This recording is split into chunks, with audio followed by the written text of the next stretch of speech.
Let me ask you about another new development just today. Secretary of State Kerry says that the administration will consider the French suggestion to go back to the UN Security Council and wait for the weapons inspection report there.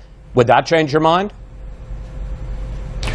Well, I think it's a better route. The thing is at the Security Council, we butt heads with Russia and China all the time. We have to figure out how to get them on our side.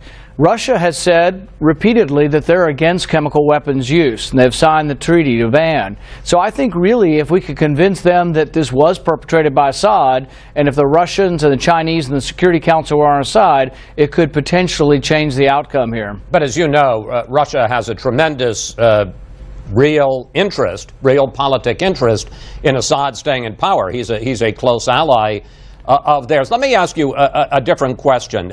Earlier this week, you suggested that you might take to the Senate floor and engage in a standing filibuster, as you did on the drone attack. Here's what you said. Whether there's an actual standing filibuster, I've got to check my shoes and check my ability to hold my water, and we will see. Then, sir, you seem to back off that. If attacking Syria is such a bad idea, why not take to the floor for 10 or 12 hours and engage in another standing filibuster? Well, the filibuster can delay temporarily a vote, but it cannot put a vote off forever.